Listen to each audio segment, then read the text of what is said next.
बिस्मिल्लाहिर्रहमानिर्रहीम। अस्सलाम वालेकुम। मैं आज आपको 6 ऐसे मौके बताऊंगा जिन 3 मौक़ों पर कौम हमारी बहुत अमीर हो जाती है और 3 मौक़ों पर हमारी कौम बहुत गरीब हो जाती है। पहले 3 मौके ऐसे हैं जिस पे हमारी कौम बहुत अमीर हो जाती है। वो पहला मौका है जब हम अपना मकान बनवाते हैं। अगर हमारा बजट 20 लाख का है तो हम 40 लाख का मकान बनवाते हैं। अगर हमारा बजट 5 करोड़ का है तो हम 10 करोड़ का मकान बनवाते हैं और कर्ज लेकर, ताकि सालों हम कर्ज अदा करते रहते हैं। दूसरा मौका आता है शादी का। जब हमारे घर में शादी हो तो अगर हमारा बजट 20 लाख का है तो हम 50 लाख की शादी करते हैं और सालों कर्ज अदा करते रहते हैं। इवन हम तो लोन लेकर भी शादी करने को अब तैयार हो गए। शादी के मौके पर भी हम बेइंतहा पैसा बर्बाद करते हैं। अपनी लिमिट्स को जब तक हम क्रॉस नहीं कर लेते हैं, हमारा कलेजा ठंडा नहीं होता है। और तीसरा वो मौका जब हम खाना खाना चाहते हैं। हम महंगे से महंगे होटल में खाना खाने जाते हैं। हम ज़्यादा से ज़्यादा चीज़ें खाना चाहते हैं, बहुत सारी वैराइटीज़ पकाना चाहते हैं, सब बर्बाद होती हैं। हमारी शादियों के मौके पर देख लीजिए, हमारे अपने घरों पर कोई मेहमान आ जाए या किसी फेस्टिवल के मौके पर बहुत सारी चीज़ें बर्बाद होती हैं। इन 3 मौके पर हमारे पास बेइंतहा पैसा होता है, हमको कोई टेंशन नहीं होती। लेकिन 3 मौके और मैं बताने वाला हूँ जिस पर हम बहुत गरीब हो जाते हैं।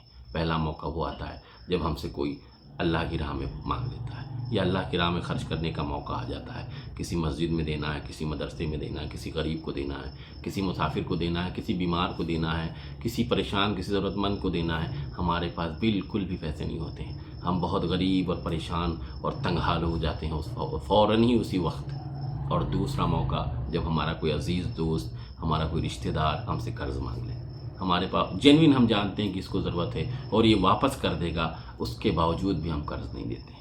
उसके बावजूद भी हम कर्ज़ देना पसंद नहीं करते, जबकि अल्लाह ताला ने कुरान में फरमाया कि कर्ज़ हसना दिया करो, लेकिन हम इसको भी पसंद नहीं करते। और तीसरा मौका वो होता है जब हम अपने बच्चों के तालीम का जब वक्त आता है।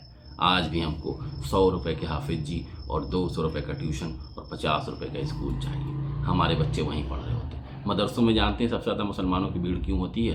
क्योंकि वहाँ पैसा नहीं देना पड़ता है, वहाँ खाना भी फ्री मिलता है। और ऐसे ऐसे बाप हैं जिनके पास बीघों ज़मीन है, जो माँ हैसियत रखते हैं, उसके बावजूद अपने बच्चों को ज़कात के पैसे से खाना खिलवा रहे होते हैं। ये हमारी कौम का अलमिया है, इस पर गौर करने की ज़रूरत है।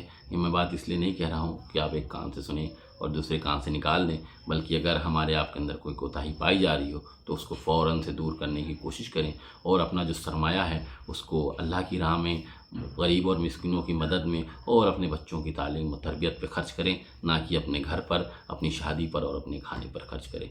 बहुत बहुत शुक्रिया। अस्सलाम वालेकुम।